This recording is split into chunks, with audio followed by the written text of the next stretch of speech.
us all during the Christmas festivities. She was at the jail, the Christmas party, and the work last Monday, and had an asthma attack and made a transition. So she's being funeralized today, and this afternoon we'll have a reception for her at Rainbow Push. We're engaged right now in the Pembroke. Say cup to lip. Cup to lip. Oh, the Pembroke farmers stand. Those in Pembroke stand. Pembroke stand.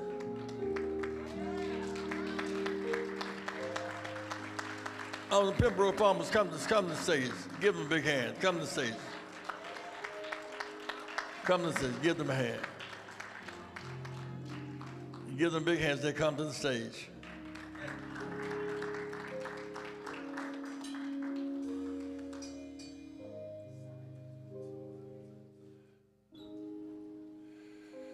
We spent the better part of the last month working in Pembroke. And I want these farmers to come. I want the supervisors, Ms. Miles, to talk a bit about Hopkins Park, and Brother Carter to talk a bit about the farmers in Pembroke. Right down the road from Chicago, Pembroke farmers. 60,000 square acres, 6,000 acres. 54 square miles, as much land as Chicago. They grow turkeys, vegetables, cattle. Nothing we want to eat, they do not grow in Pembroke. So why can't the farmers of Pembroke feed children in our schools? Talk to me, somebody. We begin to talk about getting the farmers in Pembroke to send their products to Cook County Jail. They can't because the jail workers grow their own food, which means they undercut the farmers. Those farmers, many of those farmers' lands being cultivated by inmates to deal with that. If blacks in Chicago controls Chicago's Board of Education, why can't farmers from Pembroke supply the food to Chicago schools? If we control the county government, all the positions in the county, why can't we supply products from the county? Down yesterday, their own turkeys and hogs and pigs and fish, everything. Say Pembroke.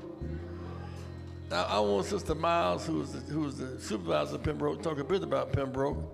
I want Jonathan to come before Reverend Haynes come and give us our address for the day to talk a bit about what's in the Hopkins Park in Pembroke. Sister Miles, give her a big hand.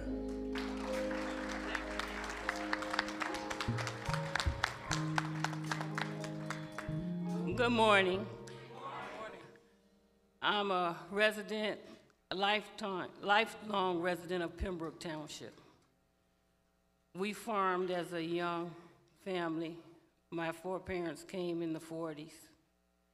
And we've been growing, but now it seems as though they've left us alone. We're hidden. There's many things that are needed in Pembroke. Our land is 54 square miles with a village sitting inside of 4.7 miles. The last census was 2,100 people in the township. We're in lack of an upgrade in our water system. We definitely need police protection. And we also need mobile home access to their property. I've been seeking different avenues to help us. And it was a true blessing that the Reverend Jassy Jackson came into the light with us.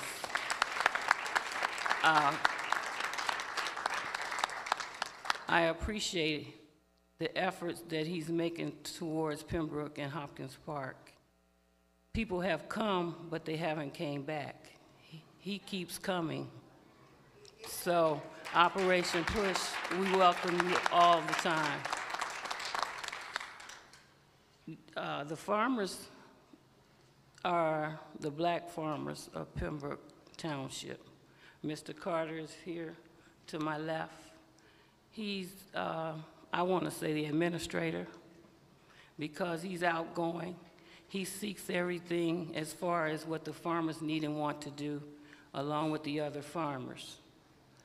But I'm hoping that the chance is here for us now to be known as Pembroke Township, and not just a little place that's thrown over 65 miles south of Chicago. Let us be known that that's not far for us to be called the poorest neighborhood in the United States. We're not poor. We just haven't been given the necessities that we need. We spread the love. We welcome each other. So Pembroke Township is very, very high in prosperity amongst each other. But we're asking for the people and those that have the resources to come and help us better upgrade Pembroke Township. And I will let Mr. I want Brother Carter to come now because in part, in Ezekiel, it's talking about the valley of dried bones. Ezekiel went in the valley, came and went around about the valley. Ezekiel studied cause and effect. Why is it dry in the valley? Because somebody said the valley is dry because somebody cut the water off on the hill.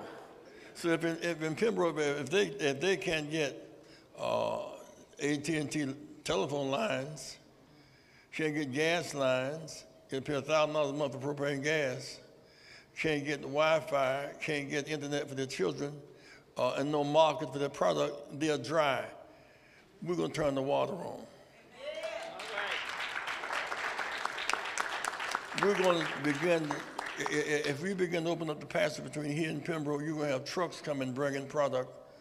Pembroke, Chicago. Carl, talk a bit about Pembroke farmers, and then I want Jonathan to talk about farmers. Thank you, Reverend. My name is Fred Carter. I'm the president of the Economic Committee of Pembroke Township. I'm also a township board member. But I want you to know that this man behind me is the reason I got to Pembroke. Just a quick story. He helped us create a company called CAC Services. It was a $40 million company. And they wrote white papers about what we did in automotive distribution and transportation, but it was the one of many. So I'm so hopeful that our re-engagement, that we're going to recreate that in Pembroke. And I want to ask you something, is your food safe? Well, you support our community in Pembroke, your food will be safe. Okay?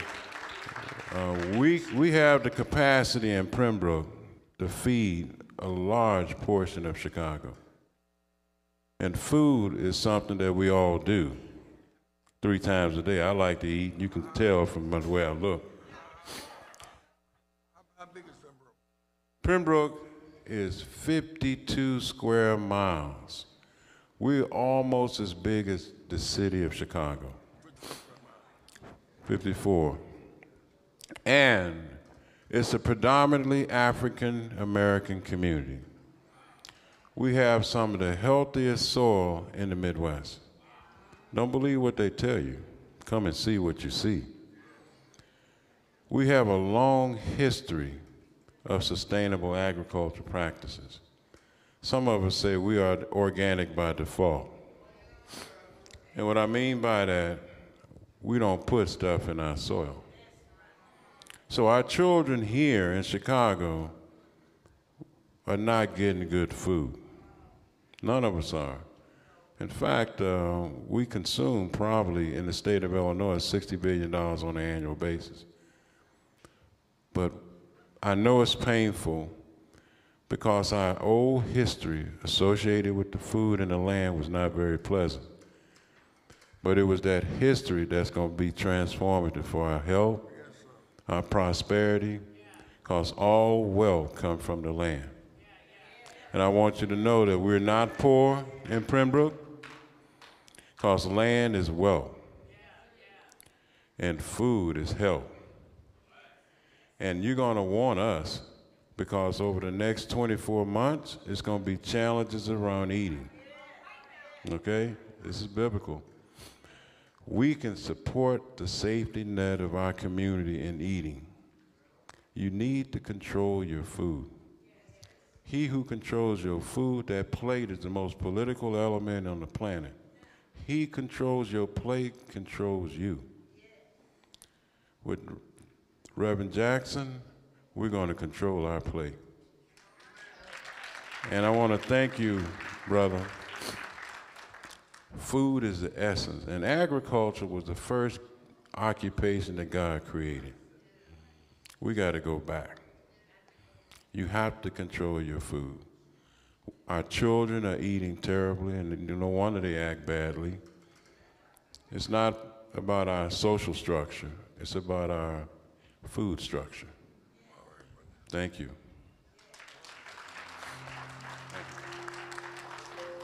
Jonathan has been working a lot with the black farmers across the South. 60,000 acres in Pembroke, 60,000 acres. They grow potatoes, vegetables, cattle, turkeys, hogs, pigs, chickens. Everything we eat, they grow in Pembroke. We are their market. See, we are their lip. They are our cup. They are our cup. We're their lip. Cup and lip must come together. When we develop urban political power, we must determine where we buy food from. We're going to buy, Jonathan, I want you to come and talk a bit about farmers. Jonathan spent a lot of time lately with farmers across the South. And Pembroke, we talk all about Pembroke poverty. It's poor because they don't have a market for what they make. See, Pembroke is not poor. They just don't have a market. Pembroke has fertile soil, 60,000 acres, 54 square miles, same size as Chicago. Pembroke can grow corn and soybeans. There's nothing Pembroke cannot grow. We want to make Pembroke market the market of the world. Jonathan, talk to me, Jonathan Jackson. Pembroke, Illinois. What a day it'll be when we understand our history. Here we are in the heart of the Midwest, between Illinois, Indiana, and Iowa. 80% of the corn is grown right here within these 3 states. This is some of the richest soil in the nation, and yet we see some of the poorest people. As you travel around the nation, you wonder, as you go in and out of black communities, what's wrong? What's wrong with us? What have we done wrong? Well, how about if I tell you a story, and that you've done nothing wrong, but you don't understand your history? Pembroke is poor by design, and they're poor not because they don't work. They are poor because they have continuously been under assault and under unrelenting oppression. This is the example of economic asphyxiation. When all the roads go around you, through you, past you. Go down to Mound Bayou, Mississippi. When the governor, in order to give money to the small town, that's a black township, Brother Teddy, the town that your father comes from, they made a byway to go around an independent black town so they would no longer receive economic vitality and be erased. This is the story of Rosewood in Florida. Archaeologists most recently found out 5 years ago there was a town in Illinois called New Philadelphia. Black folks leaving the South came up north and founded a town near the railroads. When the railroad owners found out black folks had built and owned this town, they moved the tracks to go away from New Philadelphia, Illinois, and now a marker has been placed in New Philadelphia, Illinois. It was discovered because the farmers had plowed over, erased our history. This is why we are just now in the beginning, in the infancy of a revival, of a renaissance in understanding our history. What happened in Pembroke, 65, 70 miles just southeast of Chicago? Where here we have the Chicago Board of Trade that's been in operation over 150 years. Here where we have the Mercantile Exchange right here in the city of Chicago, where we have Caterpillar in central Illinois, where we have John Deere in Indiana, where we have ConAgra, we have all the industrial food giants, and they can't find a way for one dime to come through Pembroke, Illinois. We've had a governor from the state of Illinois in George Ryan who lived in Kankakee and never said a word about Pembroke. There's a lot of hype about marijuana smoking. Well, some people have been smoking it a long time because they have been on hallucinogens and they have opted not to see Pembroke. This is the work of the Rainbow Push Coalition. We have to bring light into dark places. I want to thank my father, Reverend Jesse Jackson. This isn't profitable work. We make it and sustain ourselves because of your contributions. Nobody cares about Pembroke. But we're going to change the narrative because we care about Pembroke. The governor and everyone else can talk about legalizing marijuana. Let's talk about some economic development in Pembroke, Illinois. We can do more than try to get high.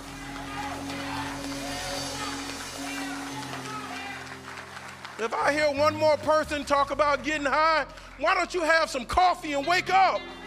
You don't have the time to be fooling around with hallucinogens.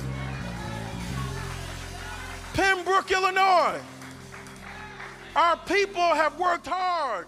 Why is Pembroke without money? I'm not going to say they're poor. Pembroke is without money because it's an economic structure that we have to fight. Pembroke is not poor. Pembroke has been robbed. When the gas companies build lines around your township, so you have to pay more. When AT&T and Verizon and Singular and others and won't put the high-tech infrastructure in line so that you can communicate. When they don't rebuild the bridges so trucks can't come underneath it. We've got a systemic economic problem. It's 2020, and we're going to focus our vision on economic inclusion and economic uplift. I'm going to ask my friend, Brother Ferris Evans, to come forward, and we're going to have a video, and then we're going to have our great friend, preacher, came in just from Dallas, Texas today, a friend of mine, a friend of yours, a man whom God has blessed, who's taking us to greater heights. The Reverend Frederick Haynes will follow after our video. Come on, Brother Ferris Evans.